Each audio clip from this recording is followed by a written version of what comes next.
이제 예수를 믿으면 사람이 변화를 받게 돼 있어요.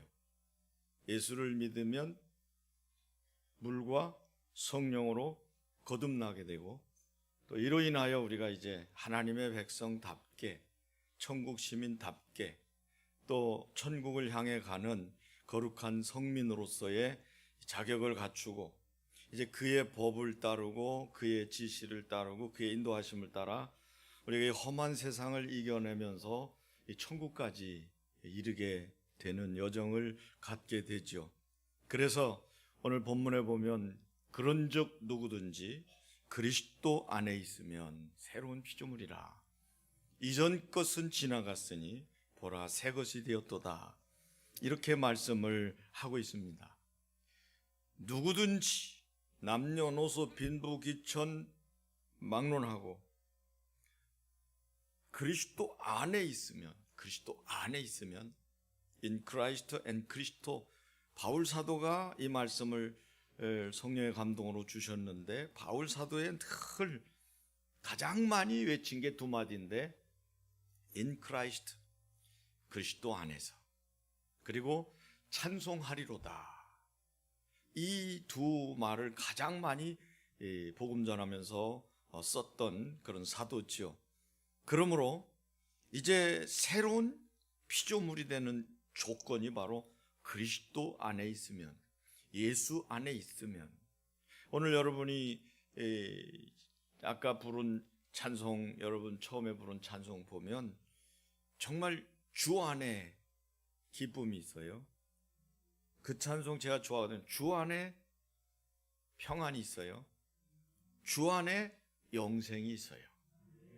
주 밖에는 아니죠. 그래서 에베소 2장에 보면 너희가 전에는 그리스도 밖에 있었던 자들인데 이제 그리스도 안으로 와서 그리스도의 권속이 되었느니라. 오늘 새벽에도 말씀드렸지만 우리는 예수님이 말씀하신 대로 하나님 뜻대로 행하는 자들이 바로 예수님의 가족이라고 그랬어요.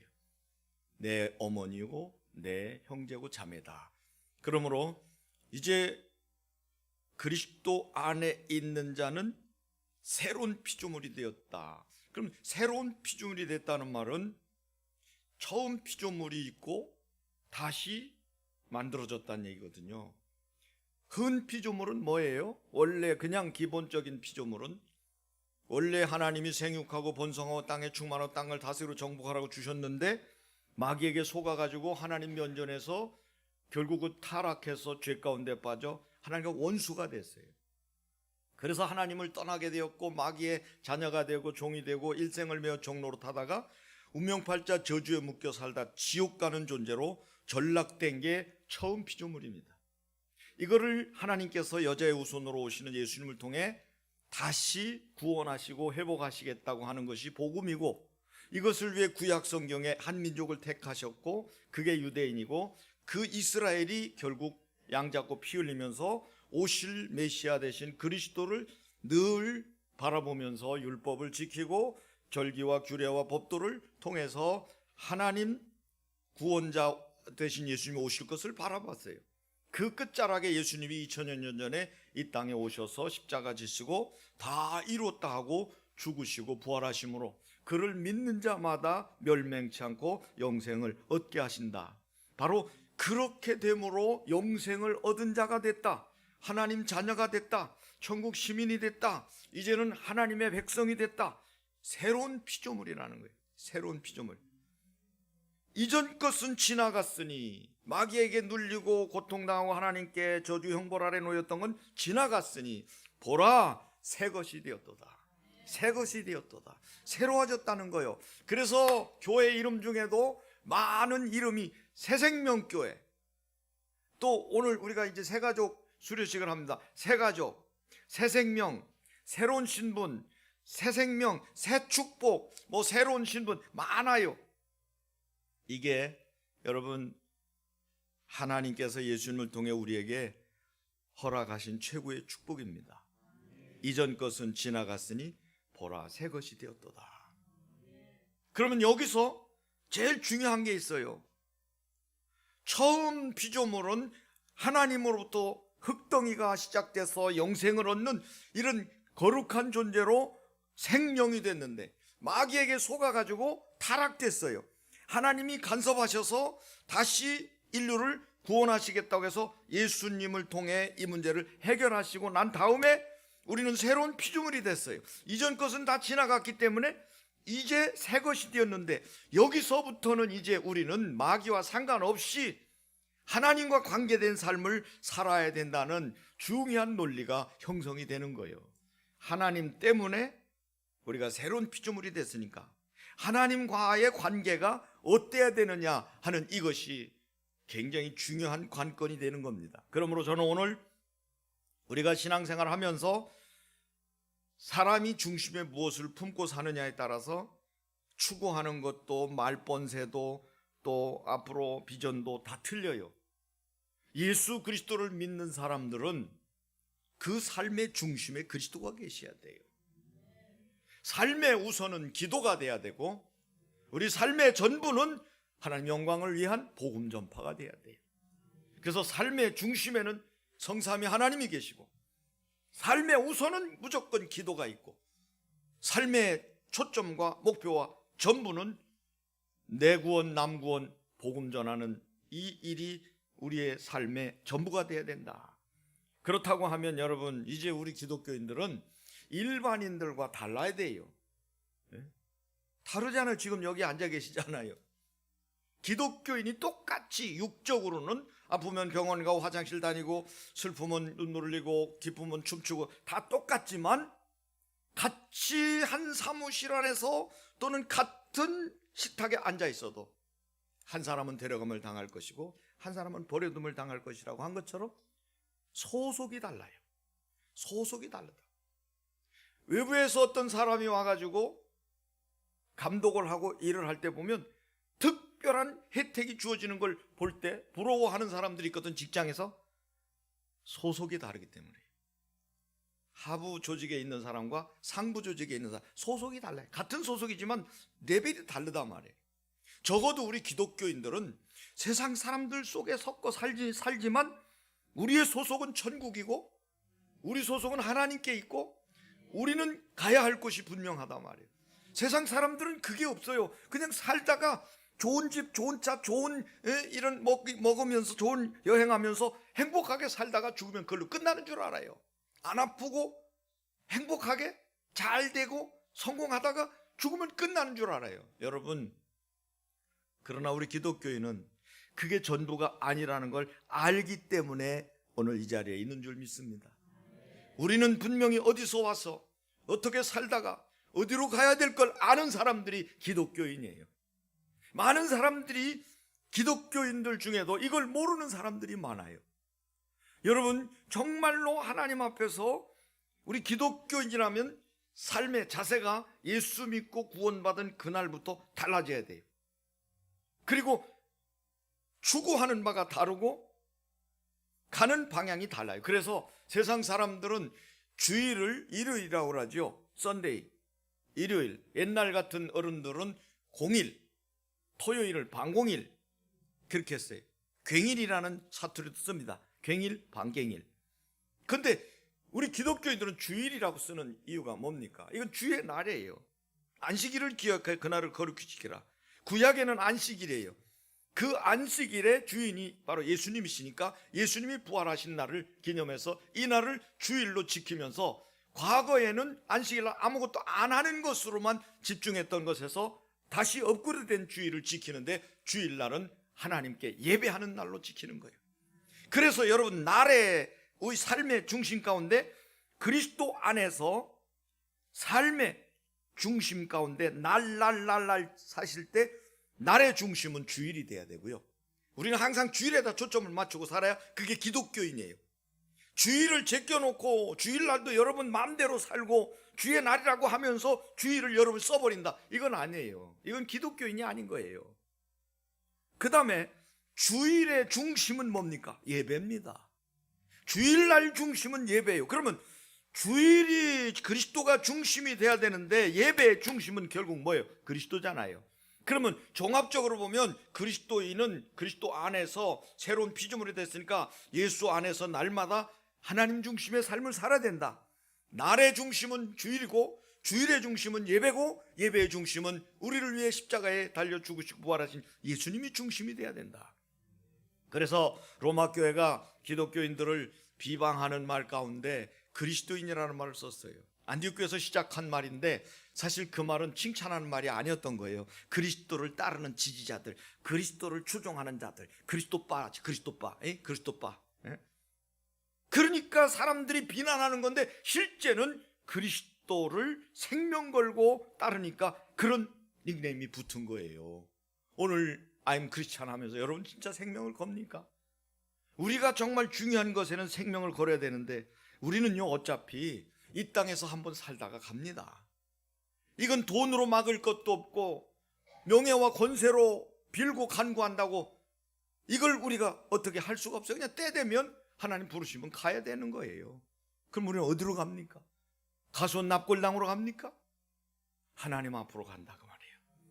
그걸 위해서 짧게는 70년 길게는 100년을 살면서 우리 하나님 앞에 영광 돌리면서 살다 가는 건데 그걸 깨닫는 것이 바로 은혜인 줄로 믿습니다. 여러분들이 오늘 제가 하는 말을 잘 기억하세요. 날을 구분하세요. 주일을 구분하세요. 반드시 여러분의 6일 동안이 복될 줄로 믿습니다. 그리고 여러분 주일날은 무조건 예배하십시오.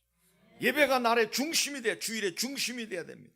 그리고 예배의 중심은 그리스도가 돼야 된다. 그렇게 되는 분들은 절대로 마귀의 농락에 넘어지지 않냐고 분별의 영을 가지고 여러분들이 반드시 승리하게 될 줄로 저는 믿습니다. 그래서 여러분 주 안에 영원한 행복을 위해서 오늘 예수 그리스도께서 해결자로 오셔서 우리를 위해 모든 것을 다 할애하신 줄로 믿습니다. 그러면 오늘 그럼 우리는 어떻게 우리 삶의 중심에 하나님을 모시고 살아야 될 것인가? 세 가지를 말씀하는데요. 첫째는 그리스도를 위해서 살게 하려는 것이다. 그리스도를 위해서 살게 하려는 것이다. 오늘 말씀해 보면 이렇게 됩니다. 한 사람이 모든 사람을 대신하여 죽었은즉 모든 사람이 죽은 것이라.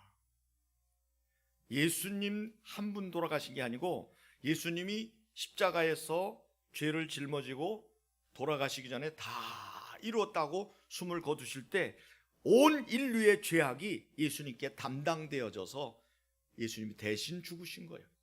우리는 그릇 행하여 각기 제 길로 갔거늘 여호와께서는 우리 모든 사람들의 죄악을 그에게 담당시키셨도다. 예수님이 다 이루었다고 돌아가심으로 그 예수를 믿는 자마다 죄사함 받는 거예요. 그 예수를 믿는 자마다 마귀에서 벗어나는 거예요. 그 예수를 믿는 자마다 지옥에서 벗어나는 거예요. 그 예수를 믿는 자들이 이제부터 하나님과 화목하게 돼서 하나님과 원수가 아니라 화목한 자가 되어 하나님 자녀, 하나님의 백성, 천국 시민, 하나님의 양과 같고 하나님의 신부로 살아가는 자가 되는 것입니다. 그러므로 성도 여러분, 오늘 말씀 15절이 더 정확하게 말합니다. 모든 사람을 대신하여 죽으심은 예수님이 그냥 죽은 거 아니에요. 대신 죽으신 거예요. 살아있는 자들로 하여금 다시는 자신을 위하여 살지 않고 오직 그들을 대신하여 죽었다가 다시 살아나신 이를 위하여 살게 하려 함이라. 유명한 이모 검사님이 계셔요. 한국을 떠들썩하게 할 수 있고 이름만 들어 떠들어 할 수 있는 이런 인물인데 이분이 청렴결백해서 절대 돈을 받지 않고 법을 지키면서 항상 모든 법 앞에 모든 사람 평등하게 아주 훌륭한 존경받는 검사, 유명한 베테랑이 계셨어요. 근데 이분이 어느 날 암이 걸렸어요. 여러분, 암이 다 나쁜 게 아니에요. 암이 걸려가지고 병원에 입원했습니다. 누군가 이에게 복음을 전하기 위해서 어느 교회에다 연락을 했는데 교회 목사님이 부목사님 보고 가서 신방을 하라고 그랬어요. 부목사님 가서 복음 전하는데 부목사님이 이 엄청난 검사님한테 새파란 아들 같은 이 목사님이 가서 무슨 말을 하겠어요? 막 고민돼가지고 막 기도를 하는데 이 말씀을 주셨다는 거예요. 성령의 감동으로. 그래서 이 말씀을 읽어드린 거예요. 검사님 눈에서 눈물이 나는 거예요. 다시는 자신을 위하여 살지 않고 오직 그를 대신하여 죽었다가 다시 살아나신 이를 위하여 살게 하려 함이라. 이분이 은혜를 받고 그래 지금까지 나는 나를 위해서 살았는데 내가 모르는 예수님은 나를 위해 피 흘리고 죽으시기까지 나를 사랑하셨다는데 그 예수님을 믿으면 내가 지금까지 모르는 죄 알고 지은 죄 다 용서해 주시고 나를 이후에 천국에 들어가게 하신다니. 나는 이제 암 걸렸으니까 결국 언젠가는 죽을 텐데 그 천국에 나를 들여놓는다고 하니 이제 남은 시간이라도 주를 위해 살아야 되겠다. 암 걸리고 그저서 깨닫는 거요. 암이 다 나쁜 건 아니거든요. 사람을 바꿔요. 완전 신앙인으로 바꾸는 거예요. 그래서 이분이 그때 이후로 수많은 법조인들이 찾아와서 선배님 하고 와서 위로할 때 정중하게 말하는 거예요. 나는 지금까지 정말 법대로 살려고 애를 썼다. 근데 다 소용없다. 세상의 법으로는 절대 구원받을 수가 없다.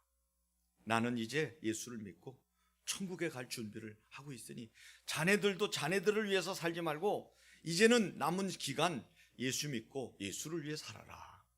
이래서 찾아오는 이들에게 많은 복음을 전했다는 일화가 전해오고 있습니다. 여러분, 변화된 사람 중에 그분뿐이겠어요? 우리가 성경에서 인물을 찾는다면 바울 사도는 사울이라는 이름을 가지고 그는 가말리엘 문화생이요 최고 학부를 나왔어요. 바리새인 중에 바리새인, 유대인으로는 히브리인 중에 히브리인이고 그는 왕족입니다. 로마 시민권을 정치적으로 뒷배경을 가지고 있는 아주 멋진 가문에서 훌륭한 학벌과 훌륭한 영적인 이런 이 기독교적인 입장으로 보면 완전 충만한 가정이에요. 근데 그가 예수님 믿는 사람들을 이단으로 알고 잡아 죽이려고 쫓아다니다가 그날도 명단 가지고 다메섹으로 가다가 다메섹 도상에서 부활하신 주님이 빛으로 임하세요. 우렁찬 소리와 함께 사울아 사울아, 눈이 멀면서 땀을 탁 엎드려져서 벌벌벌벌 떱니다. 누구십니까? 주여 누구십니까? 나는 내가 핍박하는 예수라. 가시체를 뒷발질하기에 내게 오히려 고생이라. 거기서 바울 사도는 내가 너무 잘못 살았구나. 내가 이 예수를 잡아 죽인 장본인이구나. 내가 이 예수 그리스도를 믿는 사람들을 죽이는 엄청난 죄인이구나. 그래서 바울 사도는 훗날 그러면 나는 죄인 중에 괴수요 만삭 태어나지 못한 나라고 자기를 표현했어요. 그 훌륭한 사람이 그리스도를 깨달으면 깨달을수록 내가가 아니고 주가 나오고 자기는 낮아지고 주님을 높이는 자로 바뀌지요. 그는 그 순간에 그의 인생관이 바뀌어졌어요. 그는 그 순간에 목적관이 달라지고 성경관이 달라지고 내세관이 달라지고 구원관이 달라지고 메시아관이 달라져 버린 거예요. 예수께 콧김받아요. 그때부터 바울 사도는 임금과 많은 이방인들에게 복음을 전한 자로 바뀌어지죠. 그리고 그의 삶은 그 후에 그가 복음 전하는 현장에서마다 다 그리스도 안에서 사도됐나 바울은, 예수 안에서 사도됐나 바울은 찬송하리로다 찬송하리로다 감사와 감격으로 주의 일을 감당했어요. 그의 뒤를 따르는 사람들은 그를 잡아 죽이려고 호시탐탐 노리고 그는 가는 데마다 불에도 물에도 사방 동족과 이방인의 위협을 받으면서도 풍랑을 만나고 굶주리고 이러면서도 그가 마지막에 남긴 말은 내가 그리스도 안에서 모든 것을 할 수 있느니라. 그런 표현을 쓰면서 예수 안에서 내가 일체의 비결을 배웠노라 하는 그런 표현을 쓰기도 했어요. 그는 빌립보 교인들에게 이런 말씀을 했습니다. 나의 달려갈 나의 간절한 기대와 소망을 따라 아무 일에든지 부끄러워하지 아니하고 지금도 전과 같이 온전히 담대하여 살든지 죽든지 내 몸에서 그리스도가 존귀하게 되게 하려 하나니 이는 내게 사는 것이 그리스도니 죽는 것도 유익함이라. 여러분 신앙생활을 좀 감격적으로 좀 하시면 좋겠어요. 여러분 신앙생활 하면서 전혀 마음에 찔림이 없다면 여러분 구원받은 걸 확인해 보셔야 돼요.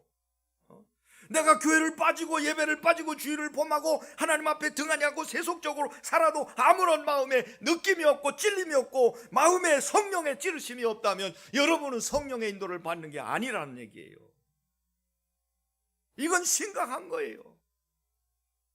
여러분들이 정말로 예수를 믿었다면 그 예수님이 해주신 일이 얼마나 큰 일이니까 여러분 그걸 생각하면 감사와 감격이 날마다 우러나야 돼요.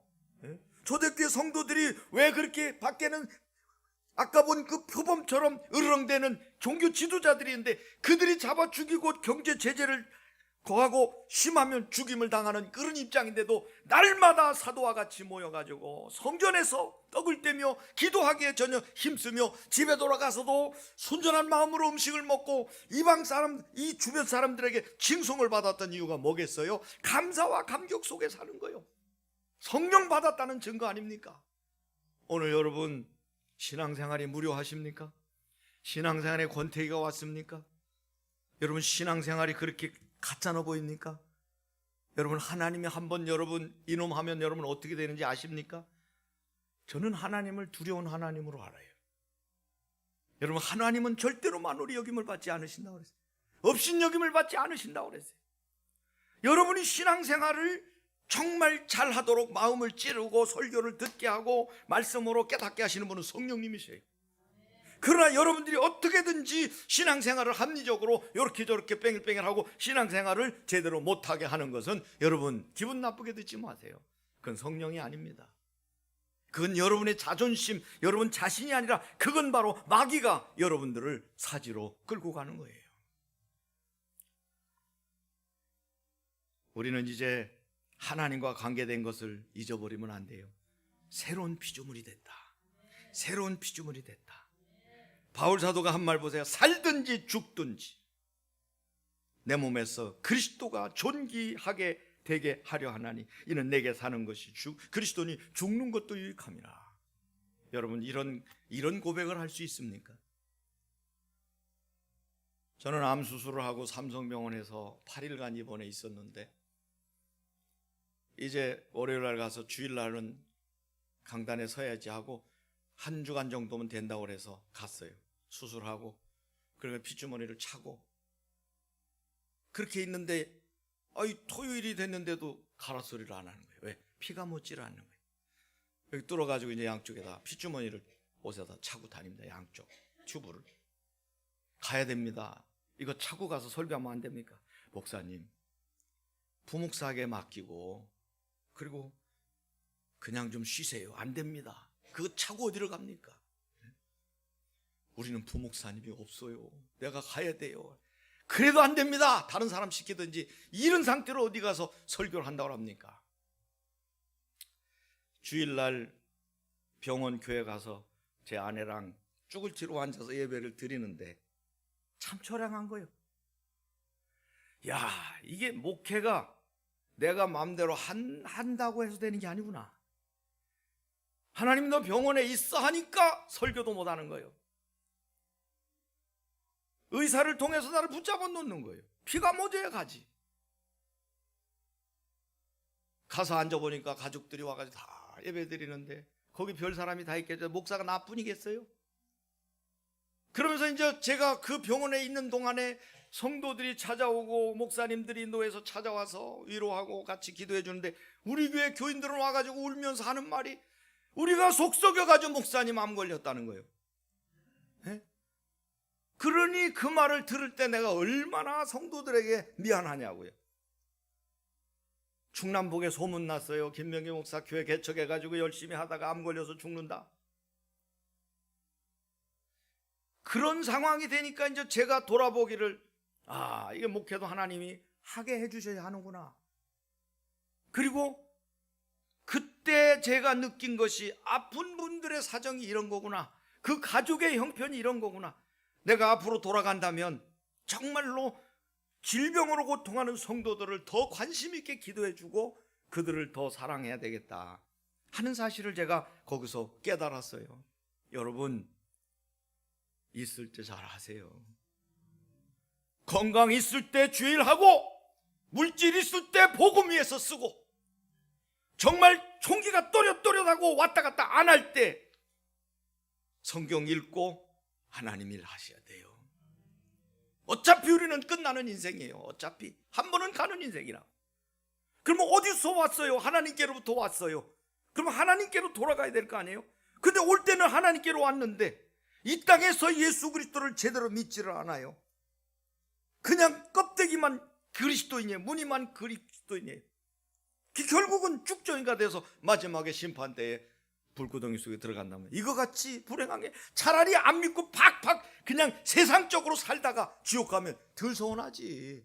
근데 이거 믿는 것도 아니고 안 믿는 것도 아니고 내키면 하고 안 내키면 말고 기분 나쁘면 말고 기분 좋으면 또 해거리고. 여러분 이렇게 살다가 지옥 가면 여러분 얼마나 불행하겠어요. 교회에다 갖다 바친 돈이 얼마나 아깝고 교회에다 바친 시간이 얼마나 아깝고 그렇게 해가지고 결국 지옥 갔는데. 여러분 우리는 하나님과 연결되어 있는 걸 잊어버리면 안 돼요. 이걸 붙잡고 살 때 여러분들은 어디서든지 항상 승리할 수 있어요. 왜냐? 갈라디아 2장 20절에 보면 내가 그리스도와 함께 십자가에 못 박혔나니 자신을 십자가에 못 박아야 돼. 우리 이제 목사가 될 때 그런 선배 어른 목사님이 그러더라고요. 목사가 되려면 자신의 모든 걸 십자가에 못 박아야 돼.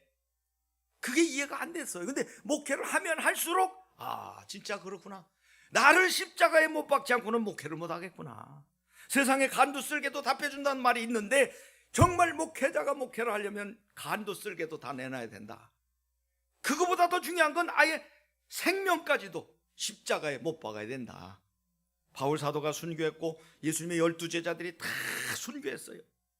아니까 순교를 하는 거예요. 모르면 왜 그들이 도망다니다 붙잡아 죽은 겁니까? 기꺼이 나는 예수님을 부인한 사람이고 내가 제대로 십자가에 매달려 죽을 자격도 없다고 베드로는 거꾸로 매달려서 죽임을 당했어요. 아니까 그렇게 하는 걸 아니까. 오직 내 안에 그리스도께서 사시는 것이라 이제 내가 육체 가운데 사는 것은 나를 사랑하사 나를 위하여 자신을 버리신 하나님의 아들을 믿는 믿음 안에서 사는 것이라. 그래서 바울 사도는 마지막 그가 임종하기 전에 내가 이제 관제같이 부음이 되어 떠날 시간이 가까웠다. 그러나 내가 선한 싸움 싸우고 달려갈 길을 달려 믿음을 지켰으니 이제후로는 나를 위해 의의 면류관이 예비되었도다. 바라본 거예요. 이걸 바라본 거예요. 여러분들은 분명히 이걸 아셔야 됩니다. 세상에 사는 사람들, 노숙자들이라는 사람들이 불쌍하지만 이 사람들에게 특징이 있어요. 서울에 사는 노숙자들이 지하철, 지하도, 공원, 화장실 어디서든지 지하철역에서 잠을 자고, 요령 있는 사람은 수원이나 인천을 다니는 전철역에서 따뜻하게 잠을 자고, 점심은 무료로 급식소에 가서 먹고 주일날은 용돈 주는 교회 나가서 주일을 보내면서 힘들게 살아가는데 그들 중에 젊은 사람들이 많다는 거예요. 이 젊은 사람들의 특징이 뭐냐? 이 노숙자가 된 이유는 한 가지예요. 소망이 없다는 거예요. 소망이 없다는 거예요. 오늘날 많은 젊은이들이 소망을 잃어버렸어요. 인생이 뭔지를 몰라요. 그냥 살다가 죽으면 끝나는 줄 아는 거예요. 여러분, 우리에게 정말 하나님이 살아계시고 우리가 가야 할 곳이 천국이라면 여러분 이렇게 살면 안 되잖아요. 젊은이들이 왜 그걸 모르니까 그렇게 되는 거예요. 분명한 것은 2차 대전 600만 명이나 되는 유대인이 독일의 히틀러에게 비참하게 학살될 때 전쟁이 끝난 후에 포로 수용소에서 발견된 글이 있었습니다. 수용소 벽에다가 유대인들이 손톱으로 다윗의 별을 그려놓고 함께 이런 글을 새겨놨습니다. 비록 태양빛이 비춰오지 않지만 나는 하늘에 태양이 있음을 믿는다. 비록 지금 사랑이 느껴지지 않지만 나는 하나님이 나를 사랑하고 계심을 믿는다. 비록 지금 하나님이 침묵하고 계시지만 나는 하나님의 살아계심을 믿는다. 이런 신앙을 가지고 그 감옥에서 버텨낸 거예요. 유명한 카네기 강철 왕도 사무실에 낡은 그림 하나가 걸려 있는데 그건 유명한 화가의 그림도 아니고 경치가 좋은 그림도 아니고 나룻배에 노가 하나 걸쳐져 있는 그런 그림, 별로 가치가 없는 거였습니다. 그런데 그 밑에는 무슨 문구가 있느냐 하면 반드시 밀물 때가 온다, 반드시 밀물 때가 온다 라는 글귀가 있는 거예요. 어떤 사람이 왜 아름답지 못하고 가치가 없는 이 보잘것없는 그림을 이렇게 훌륭한 분 사무실에다가 걸어놓고 있습니까? 물어보니까 카네기가 청년 시절에 세일즈맨으로 이 집 저 집 발품을 팔으며 돌아다니며 물건을 팔고 다닐 때 어떤 노인집에 갔더니 그림이 눈에 탁 들어오는 거예요. 그 노인 앞에서 그 그림을 보면서 그 글귀를 보는 거예요. 노인집에 있는 그림을 보고 바다 민물이 물밀듯이 나에게로 언젠가는 성공할 기회가 다가온다는 소망을 가지고 그는 어느 날 노인에게 찾아가서 돌아가실 때 죄송하지만 이 그림을 저에게 줄 수 없습니까? 부탁해서 노인에게 그 그림을 얻어다가 카네기는 자기 사무실에 붙여놓고 평생을 소중하게 보관하며 반드시 밀물 때가 온다. 반드시 밀물 때가 온다. 이걸 생활 신조로 삼아서 성공했다고 합니다. 성도 여러분, 우리는 하나님과 연관돼 있어요. 아까 보셨잖아요. 우리가 힘들 때 하나님은 뒤에서 버티고 계시. 우리가 막 그 곰처럼 부르짖을 때 하나님은 우리를 건져주시는 거예요. 하나님이 뒤에 버티고 있으니까 잡아먹으려고 하도 정신없이 도망가잖아요. 얼마나 흐뭇한 장면입니까? 우리는 그러므로 오늘 말씀에 보면 하나님과 화목하라고 그랬어요. 하나님과 사이좋게 지내라는 얘기예요. 하나님과 화목할 수 있는 건 뭐예요? 하나님이 제일 기뻐하는 게 뭔지 압니까? 순종이에요. 순종. 에덴에서 불순종해가지고 그 짓을 저지른 거예요. 다시 순종해봐라 그러면 내가 살려주겠다. 그 순종의 조건이 바로 예수 믿는 거잖아요. 여러분 착하게 살라고 그랬어요? 바르게 살라고 그랬어요? 남을 도우면서 정말 자선하면서 봉사하면서 살라고 그랬어요. 그게 아니라 예수 믿고 그렇게 하라고 그랬어요. 그러니까 결국은 순종보다 더 소중한 건 없는 거예요. 이 말씀에 순종하는 겁니다. 그리고 하나님이 기뻐하시는 건 경배와 찬양입니다. 그래서 찬양 시간에 뜨겁게 하나님을 찬양하는 거예요. 예배 시간마다 여러분 나와서 하나님 앞에 정말 날 구원해 주신 하나님의 그 대속의 은혜를 감사하며 엎드려 기도하고 예배할 때 하나님이 우리와 화목하게 되는 줄 믿습니다. 예배는 하나님을 예배하는 삶으로 감격이 살아나야 돼요. 천국 백성다운 모습으로 하나님의 임재를 느끼고, 하나님이 임재하실 때 성령은 우리를 변화시키는데 죄를 깨닫게 하시죠. 깨달으면 그것을 회개하게 만들고, 회개한 심령이 은혜를 입고 은혜 받은 성도가 감격으로 찬양할 때 하늘문이 열리는 줄로 믿습니다. 안식일은 쉼을 우리에게 준 걸로만 끝나는 게 아니라 주일로 하나님 앞에 예배하는 날이라는 사실을 생각한다면 여러분, 하나님이 제일 기뻐하는 건 예배입니다. 순종하는 것이 결국 예배잖아요. 그래서 우리는 그리스도를 위해서 살도록 주님이 죽으셨다고 그랬고, 이제는 새로운 피조물이 된 거, 하나님이 새롭게 피조물로 그리스도를 통해 만들어 주신 걸 잊어버리지 말아야 돼요. 그래서 베드로가 말한 것을 여러분도 베드로 같은 축복이 있으면 좋겠어요. 주는 그리스도시요 살아계신 하나님의 아들이시니다. 바요나 시모나 내가 복이 있도다. 이를 내게 알게 되는 혈육이 아니요 하늘에 계신 내 아버지냐. 너는 베드로라 이 반석 위에 내 교회를 세우리니 음부의 권세가 이기지 못하리라. 또 천국 열쇠를 내게 주노니 내가 땅에서 매면 내가 하늘에서도 맬 것이고 땅에서 풀면 하늘에도 풀리리라. 반석 같은 믿음과 권세와 기도 천국권을 허락하셨는데, 여러분도 힘들 때 아까 어린 아기곰이 부르짖으니까 엄마가 나타난 것처럼 너는 내게 부르짖으라. 내가 내게 응답하겠고 내가 알지 못하는 크고 은밀한 일을 내게 보이리라 하신 우리 하나님 앞에 기도하면서 여러분 삶의 중심에 그리스도를 모시고 날마다 주와 함께 승리하는 삶으로 새롭게 나가시기를 축원합니다.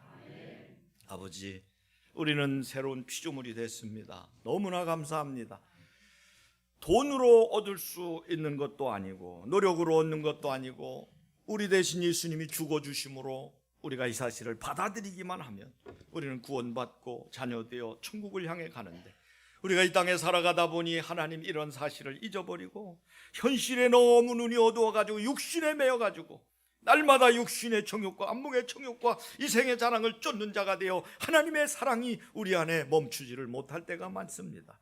아버지여 용서하여 주시고 정말 우리 성도들이 저와 함께 감각 있는 신앙생활, 감격적인 감동적인 신앙생활을 통하여 하나님을 기쁘시게 하고 주의 은혜 가운데 살아가는 저희들 되게 하여 주옵소서. 예수 그리스도 이름으로 기도하옵나이다. 아멘. 이제는 우리 구주 예수 그리스도의 무한하신 은혜와 하나님 아버지의 극진하신 사랑하심과 성령님의 교통하심이 오늘도 하나님을 우리 삶의 중심에 모시고 살아가기로 다시 한번 확신 갖고 다짐하는 우리 모든 성도들 머리머리 위에와 가정과 직장과 생업과 자녀들과 이 나라의 민족 위에 영원히 함께 계시기를 축원하옵나이다. 아멘.